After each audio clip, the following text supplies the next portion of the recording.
The thrilling world of the flying runner, brought to you by the Marathon Mates.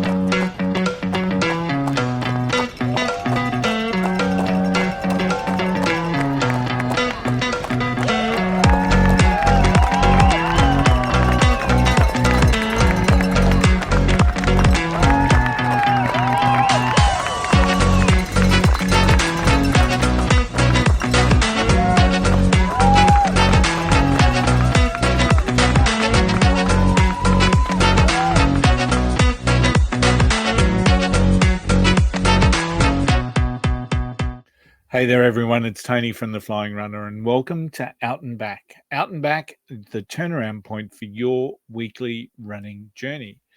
Now, training for us was a little bit quieter than last week. So, as many of you will know, Sharon and I ran the Sydney Marathon as part of our training plan for the New York City Marathon coming up on Sunday, November 3.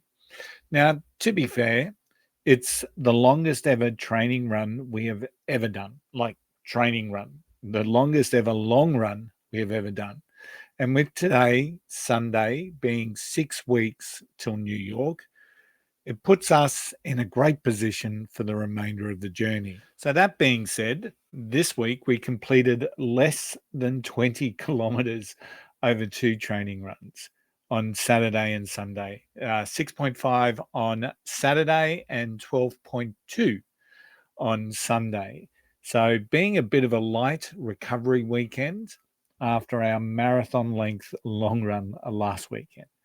Now, to be fair, there was some nervousness for us coming up and doing Sydney, but we've come out relatively unscathed and stronger than what we both thought. So now it's all eyes on running the 5 boroughs in just 42 days' time.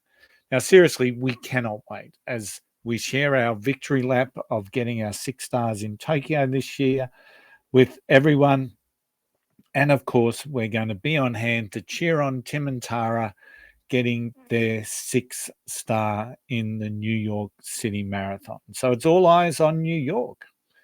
So let's do something that I've never done before. So let's do a quick unboxing because I always like to understand what shoes I'm going to run in the marathon. So what shoes am I going to wear for the New York City Marathon coming up in November? But first, I'm going to give you a little bit of info. It's a New York style shoe from last year. So it was a shoe that was made for the New York City Marathon in 2023. It's got 42 mil of stack in the heel and 34 millimeters in the forefoot, which means it's got an 8 millimeter drop, which is my ideal drop for the shoes that I've become used to wearing. It's got a 3/4 carbon plate, and the weight of the shoe sits just under 10 ounces or 283 grams. So in terms of carbon plates, it's probably a little bit heavier than some of the other ones that are out there on the market, although this year does seem to have seen some increased weight in carbon plated super trainers.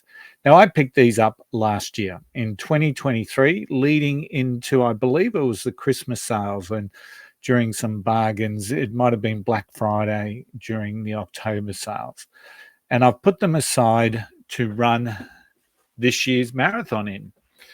And here's the box.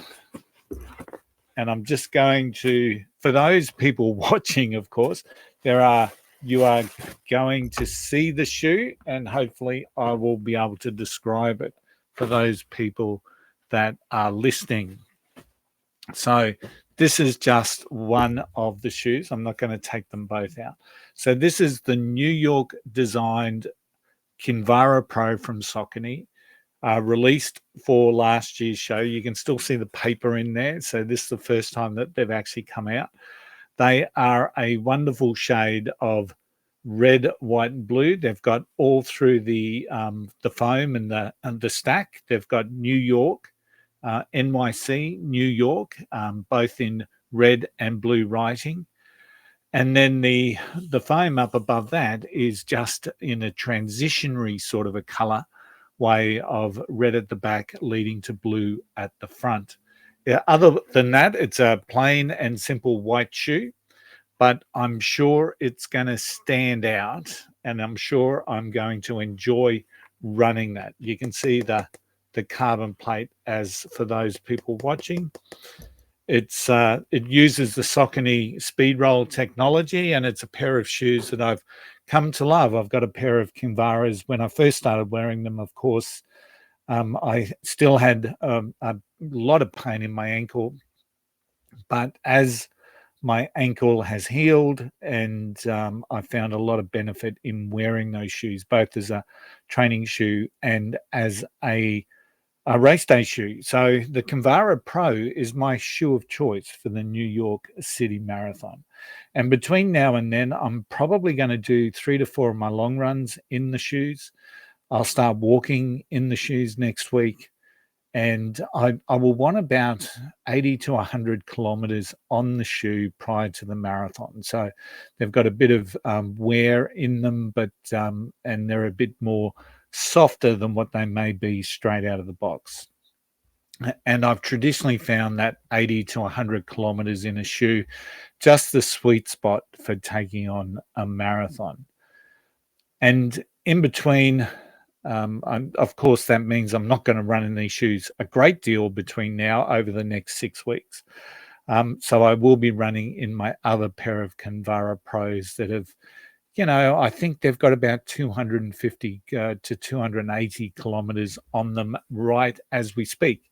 And so I'll be doing my other long runs in those, and I'll be doing a lot more of my shorter runs in my Saucony Tempest shoes, which it's just my favorite shoe. I just wish they had a bit of a carbon plate in them for race day. But other than that, they're the shoes that suit me the best, the Saucony Tempest. So next week, we're going to take up our levels of long run, and we'll aim to increase to doing a long run around 30 to 32 kilometers, maybe 3 weeks out from the marathon, and then we start to taper down for the race. So we're doing the 5K in New York the day before the marathon, the 5K, I think it's called, the race to the finish line in New York on the Saturday. And we'll probably do some smaller runs with the Traveling Fit crew leading into that for the week of the marathon. So it's all eyes on New York. And over the next couple of weeks, we're going to see a little bit more structure around nutrition, rest, stretch, and strength, so that when we're on that start line, we're going to be very, very confident, a lot more confident than what we were the very first time we stood on the start line at New York, running our very first marathon as it was. I had two calf sleeve compression sleeves on my calves because I hadn't run for 3 weeks prior to that particular marathon. I'd torn my calf, so there was a lot of doubt in my mind. I really didn't think I'd make it over the Verrazano Bridge, but we made it all the way through. So I'm really looking forward to being a little bit more confident on that start line in 2024. Just got to get that victory lap done, and then maybe just have a little bit of a rest for a couple of months before we get stuck into 2025.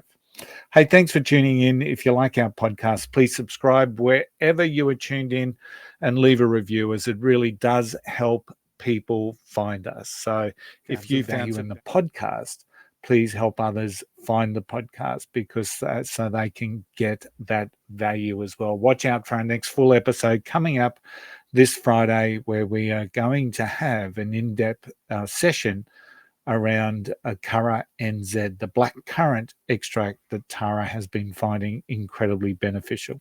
Until then, I hope to see you out there. Happy running.